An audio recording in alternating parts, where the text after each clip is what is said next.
Sir कैसे देखते हैं आज 22 सितंबर है और जिस तरह से प्रधानमंत्री नरेंद्र मोदी का देश को संबोधित करते समय कहा उन्होंने कि जीएसटी से राहत दी जा रही है। जर्नलिस्ट महोदय, देश के प्रधानमंत्री हैं, मोदी है तो मुमकिन है, और उन्होंने 72 साल में रिटायरमेंट लेनी थी, 75 साल रिटायरमेंट लेनी थी, लेकिन नहीं लिया। वो घूम रहे हैं, योजना परियोजना कर रहे हैं, चुनाव का दौर चल रहा है, बिहार में विधानसभा का चुनाव है, और इसी दरमियान वो लोग कह रहे हैं कि मैंने जीएसटी में बहुत सारे राहत दी है।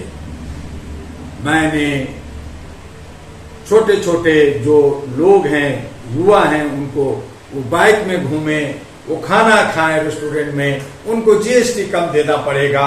लेकिन क्या आपने हमारा जो टोल टैक्स है, अगर हम गाड़ी लेके बढ़ेंगे और हर 4 किलोमीटर 5 किलोमीटर पे मुझे जो है एक टोल टैक्स मिलेगा तो वो टैक्स माफ होगा? क्या हम मजदूर, गरीब और नौजवान पढ़ाई करने में लगे हैं तो हम घूमेंगे?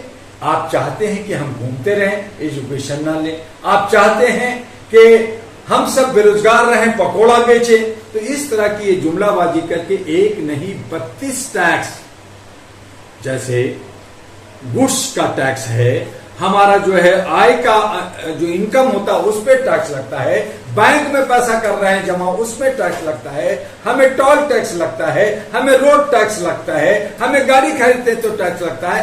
यानी कि एक गाड़ी को बाहर निकालने में 5-6 तरह का टैक्स लगता है। और इस तरह से हमारे तमाम गुड्स जो यूज होते हैं उन सब पे टैक्स लगता है। अब तो एजुकेशन पे भी टैक्स लगने लगा, अब तो एनजीओ संस्थाओं पे भी टैक्स लगने लगा। पार्टी को खाली छोड़ दिया है, क्योंकि पार्टी बना करके पार्टी करके लूट रहे हैं, इसलिए उस पे उन्होंने टैक्स छोड़ दिया है। वरना तो है उस पे भी, जो छोटी पार्टियां उस पे भी टैक्स लगती है, उसको भी परेशान किया जाता है। तो इस तरह से सरकार का, और खास करके जो हमारे फाइनेंस मिनिस्टर महोदया हैं सीतारमैया जी, वो हालांकि इकोनॉमिस्ट हैं, पढ़ी लिखी हैं, लेकिन डिसीजन मेकर नहीं है। उनको जो मोदी जी और अमित शाह जी जो होम मिनिस्टर जो इंस्ट्रक्शन देते हैं उस पे ये सरकार चल रही है। तो ये चुनाव का स्टंट करके कि मैं बिहारियों के लिए ज्यादा छूट दे रहा हूं, मैं कई हजार लाखों का प्रोजेक्शन दे रहा हूं, तो 1 साल 1.5 साल पहले भी इन्होंने कई हजार करोड़ का जो घोषणा की थी वो क्यों नहीं दिया? अब तक मिला ही क्यों नहीं मिला? उनको अग्निपथ पे, उनको रोजगार पे पैसा क्यों नहीं मिला? उनको जो है नौकरी क्यों नहीं मिला? वो जो सड़कों पे मांग कर रहे हैं क्यों नहीं मिला? तो ये सिर्फ जुमलाबाजी है, सिर्फ स्टंट है। आज 15वां साल में 12 साल शासन में आ गए हैं, और मुझे एक बात बताइए कि इन्होंने क्या क्या दिया? क्या इन्होंने 15 लाख दिया? क्या इन्होंने 2 करोड़ रोजगार दिया? क्या इन्होंने यूथ को, गृहिणियों को छूट दिया? इनका 81 करोड़ को मैं खाना दे रहा हूं, किसको दे रहा हूं? इन्होंने कहा शौचालय दे रहा हूं, किसको दे रहा हूं? इन्होंने जीएसटी की जो बात है, जीएसटी में आज भी अगर आप जो है चांदनी चौक चले जाएं, आप जो है सदर चले जाएं, आप उनको जो होलसेल लोग बैठे हैं वो सारे व्यापारी परेशान है। सर सवाल तो ये भी उठता है ना कि पिछले 11 सालों से मोदी जी की सरकार है, जिस तरह से एजुकेशन पे कॉपी किताब पेंसिल तमाम पढ़ाई लिखाई की चीजों पे टैक्स लिया जा रहा है, जीएसटी भर के ली जा रही है, इसे कैसे देखते हैं? बिल्कुल सही कहा, क्योंकि यहाँ प्राइवेटाइजेशन कर दिया गया है। मोदी जी ने कहा कि सबका साथ मेरा विकास, मेरे साथियों का विकास। तो जो व्यापारी लोग हैं उन सब पे उन्होंने सिस्टम किया कि तुम खूब लूटो और खाओ, लूट लाओ, फूट खाओ, सब खा रहे और घूम रहे। तो ये हो रहा है। तब हमने कहा कि अगर आप छात्रों को राहत देना चाहते हैं, कॉपी किताब पेंसिल पे राहत देना चाहते हैं, आप कहते हैं कि मैं स्कूल में खाना देता हूं, आप कहते हैं मैं गरीबों को फ्री पढ़ाता हूं, तो आप इक्वलिटी के साथ आप एजुकेशन को बिल्कुल फ्री कर दो। ये सारे प्राइवेट स्कूल कॉलेज, जितना मेडिकल कॉलेज, इंजीनियरिंग कॉलेज बनाया, सब बंद हो जाए। और बंद होगा तो आप उसको सब्सिडी तो सरकार चलाएगी तो फिर पैसा नहीं, तो फिर हमारे सबको एजुकेशन होगा। और जब इसको एजुकेशन होगा तो इसी तरह से हमारे जितने भी स्वास्थ्य का, जितने भी हॉस्पिटल मेडिकल कॉलेज है, जहां पे करोड़ों रुपया लूटा जाता है, जहां पे एक डॉक्टर सरकारी बनने में 15,000 खर्च होता है, वहीं प्राइवेट में उनको 5 करोड़ रुपया खर्च करना पड़ता है। तो ये पैसा कहां से लाएंगे लोग? तो आप उसको फ्री कर दो। जैसे सरकारी में पढ़ा रहे हो तो सरकारीकरण, अब तो सरकारी स्कूल को यूपी में 400-500 स्कूलों को बंद किया जा कर दिए, बहुत सारे बंद, मदरसा पे ताला लगा दिया गया।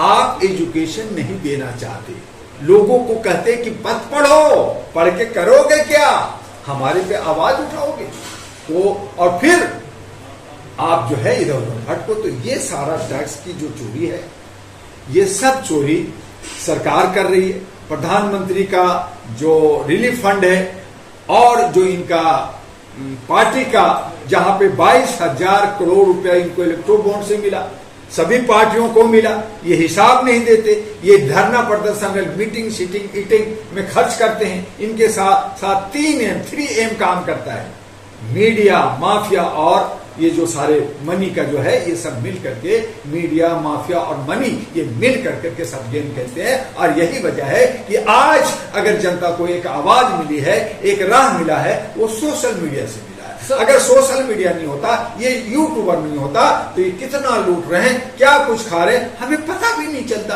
क्योंकि इनके पास गोदी मीडिया है, पेड मीडिया है। सर, मोदी जी ने संबोधित करते समय जनता से कहा है अपने भाषण में कि 2.8 लाख करोड़ की राहत दी जा रही है जनता को। जर्नलिस्ट महोदय, इनकी भाषण पे ना जाइए, ये भाषण देते हैं, ऐतिहासिक भाषण है। हाँ, ऐतिहासिक भाषण देते हैं, लाल किला पे भी भाषण देते हैं। ये जो है सभी को भाषण दे के, खूब भाषण देने में तो मास्टर है। इसी को तो कहा जुमलाबाजी, झूठ बात, मन की बात। और फिर भाषण देने के 5 मिनट बाद इनसे पूछे तो कहते कौन सा भाषण दिया मैंने, क्या बोला था मैंने कि मैंने जो है 35 साल जो है चाय बेचा, मैं 35 साल जो है जंगल में रहा, भीख मांग के खाया, और ये किया वो किया, कब कहा था? तो ये सब भूल जाते हैं, ये बोलते हैं स्टंट है। तो ये भाषण जो ऐतिहासिक, हाँ, ये हमारा संवैधानिक है कि देश का प्रधानमंत्री, राष्ट्रपति, चीफ मिनिस्टर अगर वो सार्वजनिक तौर पर अगर कुछ बोलते हैं तो वो कानून बन जाता है, यानी वो एक रिकॉर्ड बनता है। लेकिन कहते चलता है, चलने तो जुमलाबाजी है। तो ये उनकी बातों पे ना जाए। बहुत सारे इन्होंने स्मार्ट सिटी, 6 शहरों को स्मार्ट सिटी बना रहे थे, बहुत सारे एमपी को कहा एक एक गांव लो, उसको स्मार्ट कर दो। मैं पूछना चाहता हूं प्रधानमंत्री महोदय से कि आप योजना परियोजना में, आप मणिपुर में भी आज आके घोषणा कर दिया, आपने बंगाल में भी कर दिया, आपने जो है अपने बनारस में भी किया, आपने बिहार में किया, तो बनारस तो आपका क्षेत्र है। जो गोद गांव लिया था उसमें भैंसियां को घूम रहा, वहां पे सड़कें टूटी क्यों है, नालियां टूटी क्यों है, वहां पे जो है स्ट्रीट लाइट क्यों नहीं है, वहां पे बुरी हालत क्यों है, उसको स्मार्ट सिटी पहले बनाइए ना। तो देश के प्रधानमंत्री का गोद लिया हुआ गांव आज वो बुरी हालत में है, तो बाकी एमपी से हम क्या पूछें? आप भैंस की बात कर रहे हैं, सड़क की बात कर रहे हैं, इस देश की जनता को इतनी बड़ी राहत दी जा रही है जीएसटी से, गाड़ियां सस्ती मिलेंगी, स्कूटर सस्ते मिलेंगे, और क्या लेना चाहेंगे? जब हमारा आय ही नहीं होगा, जब आर्थिक रूप से हम टूटे रहेंगे, जहां पे हर नौजवान, चाहे वो गरीब हो चाहे भिखमंगा हो, उसको 1,55,000 रुपया लोन चढ़ गया। जिसने कभी बैंक का नाम नहीं सुना, जिनको नहीं मालूम लोन क्या होता है, जिसने नहीं मालूम कि कैसे हमारे पास लाख रुपया कैसे आता है, उस पे भी सरकार ने 1,55,000 रुपया का लोन चढ़ा दिया है। यह अंतर्राष्ट्रीय लोन है जो भारत के हर नागरिक पे चढ़ गया है। ये देश के प्रधानमंत्री क्या है, इसको बताते हैं क्या? तो लोगों को गरीब बना दोगे। हमारे पास अब स्कूटर तो 1 रुपए में मिलता नहीं, एक स्कूटर कम से कम 1 लाख रुपए का मिलता है, तो 1 लाख होगा नहीं, हम देंगे कहां से? आज जिनके पास 2-2 अकाउंट था बैंकों में, अब उस अकाउंट में जाके पूछिए तो दोनों अकाउंट बैंक कह रहे हैं कि बैंक बंद कर लो, पैसा नहीं है, जमा नहीं कर रहे, न निकाल रहे हैं न ये कर रहे। छोटा सा जो है आजकल मोबाइल से 10-5-20 रुपया जो है पेटीएम और यूपीआई से काम कर ले हैं, बाकी तो पैसा कहाँ है? और इसीलिए देश के एक तरफ कहते हैं स्कूटर खरीदो सब करो, फिर आप 500 का नोट बंद करने जा रहे हैं जनवरी से। आप जो है 350, अरे 350 का तू क्या बनता है। और दूसरी बात है कि 500 का नोट खत्म कर करके आप 1000 का नोट फिर से लाने जा रहे हैं। जैसे पहले 1000 का नोट खत्म किया तो 2000 का नोट ले आए थे। तो ये किस तरह का तुक है।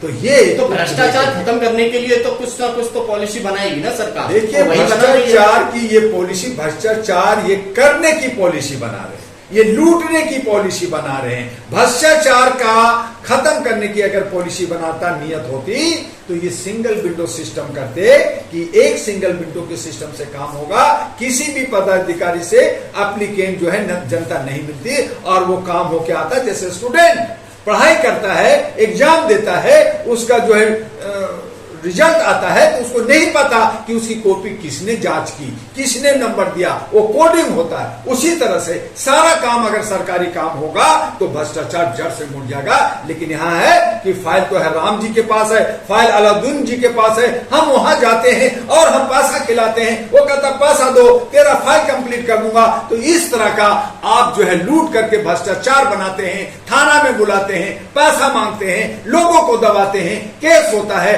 अब तो कोर्ट में भी लोग जो है जाकर के अब तो जजों को और वकीलों को खरीदने लगे। तो सिंगल विंडो सिस्टम में किसी को नहीं पता होगा कि व्यवस्था में कैसे काम हो रहा है और तब भ्रष्टाचार जड़ से खत्म होगा, जो सरकार नहीं चाहती। बार बार हम ज्ञापन दे रहे हैं, आवाज दे रहे हैं, लेकिन कह रहे हैं जो लूट सका जो लूट, बाकी हमें क्या करना। आप तो ये तो सरकार को चारों तरफा घेरने की कोशिश कर रहे हैं, लेकिन आप देखेंगे कि आम जनता की जो जरूरतमंद चीजें हैं, दूध, दही, छाछ, आटा, चीनी, इन सभी चीजों पर से जीएसटी हटा दी गई है, सस्ता कर दिया गया है। जर्नलिस्ट महोदय, मैं आपसे पूछता हूं कि जो दूध हमें 20 रुपए लीटर मिलता था, आज 70 रुपए से ऊपर हो गया। आप जीएसटी हटा के क्या कर लिए? आप कीमतें बढ़ा दोगे। आप जो है जो जिसकी कीमत होनी चाहिए 20 रुपया, आप उसको 80 रुपया कर दोगे और गांव में जीएसटी नहीं ले। आमदनी भी तो बढ़ी है ना इस देश में। क्या आमदनी बढ़ी? किसकी आमदनी बढ़ी? आज भी वही मजदूर जो है 400 रुपया कमाने के लिए, 500 रुपया कमाने के लिए उसको काम नहीं मिल रहा। आप जगह जगह जाके देखिए कि लोग काम ढूंढ रहे हैं, उनको काम नहीं है और वो दिन रात पसीना बहाता है। 400 रुपया मिलता है, जो काम 200 रुपया में उसका हो जाता था, घर परिवार चलता था, वो आज 400 रुपया में नहीं चलता और फिर कई लोगों को काम नहीं मिलता। आप कुछ चंद लोगों की बात कर रहे हैं, आप कॉर्पोरेट की बात कर रहे हैं कि उनको जो है सैलरी 10 लाख मिलता है, लेकिन जो गरीब हैं, जो मध्यम परिवार के लोग हैं, जो 1 करोड़ की आबादी में रहते हैं, उनको क्या मिल रहा है? उनको कुछ नहीं मिल रहा, उसी राह पे चल रहे हैं। जो क्यों चपरासी है, जो क्लर्क है, उनको क्या मिल रहा है? चपरासी को कितना मिल रहा है? 15,000 रुपया। तो जो काम उनका जो है 5,000 में पूरा परिवार चलता था, आज 15,000 में वो लाले पड़े हुए हैं, उनको चाहिए खर्चा 50,000 रुपये। तो आपने कहां कर दिया? आपने इनकम नहीं बढ़ाया, आपने महंगाई बढ़ा दी है, आपने जो है जीएसटी बढ़ा दी है, आपने टैक्स सारे तरह के बढ़ा दिए हैं। आपकी व्यवस्था जो है गरीब को, अब ये हमारे होम मिनिस्टर ने कहा, कल का परसों का, कि हम इंदिरा गांधी ने कही थी कि मैं गरीबी हटा दूंगा और मैंने गरीबी मिटा दी, यानी गरीब को खत्म कर रहा हूं। गरीब अब रहेगा नहीं, अब अमीर लोग रहेंगे इस भारत में। इनका कहने का मतलब तो वही चीज तो वो कह रहे हैं ना, जब देश तीसरी अर्थव्यवस्था बनने जा रहा है तो गरीब तो हटेगा ना, गरीबी खत्म हो रही है इस देश से। इन्होंने कहा था कि 3 ट्रिलियन हम जो है इकोनॉमी को बढ़ा देंगे, मेरी अर्थव्यवस्था बहुत स्ट्रॉन्ग विश्व की हो जाएगी, मैं विश्व गुरु बन गया हूं, मैं 165 देशों का भ्रमण कर चुका हूं। फिर हमारे ऊपर इकोनॉमी का बोझ ज्यादा क्यों पड़ा?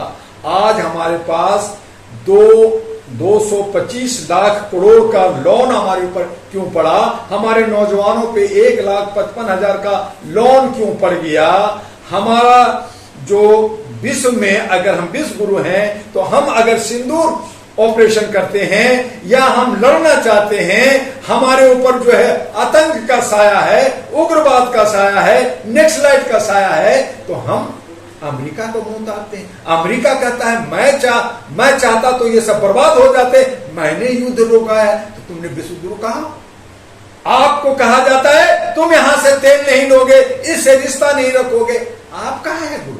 आप तो जो है पिछलग्गु हैं, दूसरे के आदेशों पे चल रहे हैं। देश को बेड़ा कर दिया गया है, देश को बेरोजगारी में ढकेल दिया गया, देश को आतंक, देश को जनाक्रोश में ढकेल दिया गया। और यही वजह है कि पहले श्रीलंका बर्बाद हुआ, फिर बांग्लादेश बर्बाद हुआ, पाकिस्तान बर्बाद हुआ, और अभी हाल में नेपाल बर्बाद हुआ।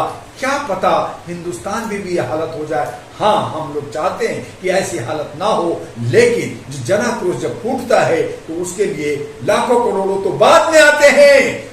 बिल्ली के गले में घंटी कोई एक बांधता है, और वो आंदोलन कोई भी कर सकता है। आप कर सकते हैं, हमारे बीच में बैठे हुए अंसारी साहब है वो कर सकते हैं, कोई भी कर सकता है। तो ये आंदोलन कहीं से फूट सकता है और देश बर्बाद हो सकता है। एक ही हमारे साधु लोग कह रहे हैं कि उत्तर प्रदेश के पश्चिमी उत्तर प्रदेश में मुसलमान हैं, तो आप जो है मुसलमानों को अलग करो। तो अरे अलग करो ना, तो क्या करना चाहते हो? कि 36 करोड़ मुसलमान उत्तर भारत में है, पाकिस्तान में 18 करोड़ है, तो क्या आप 2 पाकिस्तान और भारत में बनाओगे? आपका तो मुसलमानों को अलग कर दो, आपका तो तमिलों को अलग कर दो, आपका तो सिखों को अलग कर दो, तो एक खालिस्तान बनाएगा, एक तमिलिस्तान बनाएगा, एक जो है मुसलमान अलग स्टेट बनाएगा, तो भारत कहां रहेगा? तो इस तरह से भारत को आज तोड़ने की जो साजिश है वो मुसलमान नहीं कर रहा, वो नफरत वो नहीं पहुंचा रहा है। यही ब्राह्मणवाद, यही समानवाद, यही बीजेपी, यही आरएसएस खुद अपने पैरों और हाथ में कुल्हाड़ी मार करके भारत को तोड़ने की साजिश कर रहे हैं। और इससे बचना होगा। इकोनॉमिकल स्टाइल में हमें अगर आत्मनिर्भर बनना है तो हमें लघु उद्योग को आगे बढ़ाना होगा, हमारे कार्यकलाप को आगे बढ़ाना होगा, हमारे परिवहन को आगे बढ़ाना होगा, हमारे भारत की नदियों को जोड़ना होगा, हमारे जो पर्यटक जो टूरिस्ट आते हैं उनको लुभाना होगा, ताकि हमारा देश के अंदर डॉलर आए, यूरो आए, दूसरे मुल्क का हमारे पास जो है मुद्रा है, और हमारा भारत जो है धनदान हो। जैसे चाइना है, जैसे जापान है, जैसे पेरिस है, जैसे सिंगापुर है, जैसे स्विट्जरलैंड है, जैसे लंदन और न्यूयॉर्क है, वैसे भारत बने। तो उसके लिए कौन काम कर रहा है? कोई काम नहीं कर रहे। तो इसलिए हमें कथनी और करनी में फर्क है। हमारे देश के प्रधानमंत्री का, हमारे देश के जो संचालक हैं, जो व्यवस्था कर रहे हैं, उनकी कथनी करने में फर्क है। और यही वजह है कि यहाँ पे धरना प्रदर्शन आंदोलन होता है जिसको सुना नहीं जाता, और उस पे जब तक सुना नहीं जाएगा, जब तक जनहित में नहीं आएगा, जब तक सरकार जनता का नहीं होगा, जनता द्वारा नहीं होगा, संविधान में का मान सम्मान नहीं होगा, हमारा जो सेकुलर देश है, डेमोक्रेटिक देश है, उसमें सबकी भागीदारी, हिस्सेदारी नहीं मिलेगी, तब तक हम आर्थिक स्थिति से कमजोर रहेंगे। और इस तरह की बतौलबाजी, मैं ये कम कर दिया, मैंने ये फ्री दे दिया, मैं रेवड़ी दे दिया, तो क्या हम भिखमंगे लोग हैं? भारत के जनता को ये लोग भिखमंगा कर दिया है, जैसे ये कोई कहीं से कमा के अपने बाप की कमाई दे रहे हैं, जबकि देश की कमाई है, जनता का इनकम है, जनता में बंटनी चाहिए। आप खर्च कर रहे हो घूमने में, आप खर्च कर रहे हो मीटिंग सीटिंग में, जनता को क्या मिल रहा है? ये सरकार से जनता पूछती है। बढ़िया हुआ।